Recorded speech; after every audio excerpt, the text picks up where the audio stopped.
প্রিয় বন্ধুগণ, আসসালামু আলাইকুম রহমতুল্লাহ। আসছে আগামীকাল 19শে জুলাই রোজ শনিবার ঢাকার ঐতিহাসিক সরওয়ার্দী উদ্যানে বাংলাদেশ জামায়াত ইসলামীর উদ্যোগে এক জাতীয় সমাবেশের আয়োজন করা হয়েছে। তো উক্ত জাতীয় সমাবেশে যারা অংশগ্রহণ করবেন সবাইকে মোবারকবাদ। তো যারা অংশগ্রহণ করবেন তাহাদের প্রতি গুরুত্বপূর্ণ পরামর্শ আমার ক্ষুদ্র জ্ঞান থেকে আমি বলছি, যদি সম্ভব হয় সেটা গ্রহণ করবেন।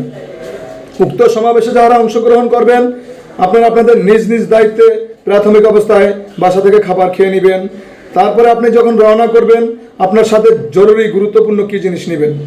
আপনি আপনার একটি ব্যাগ রাখবেন, সেই ব্যাগের ভিতরে আপনি একটি গামছা রাখবেন, একটি ছাতা রাখবেন, 2-3 পিস মিডিয়াম সাইজের পলিথিন ব্যাগ রাখবেন, তারপরে 2-4টা স্যালাইন রাখবেন, কিছু শুকনো খাবার যেমন খেজুর, ড্রাই কেক জাতীয় এরকম কিছু শুকনা খাবার, আপেল, ফলমূল, এরকম হালকা পাতলা কিছু শুকনা 2-3 জনের খাবার আপনি ব্যাগে করে নিয়ে নেবেন।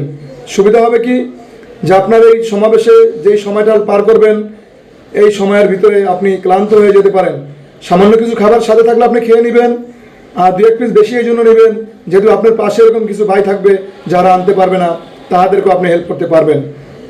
তো এই কথাগুলো আমি এই জন্যই বলছি যে ওইখানে লক্ষ লক্ষ মানুষ থাকবে যাদের খাবার দাবার বা এই অ্যারেঞ্জমেন্ট হয়তো অনেকেই করবে, আল্লাহর পক্ষ থেকে আসবে, কিন্তু সবাইকে অ্যারেঞ্জমেন্ট হয়তো করা ওইভাবে নাও হতে পারে।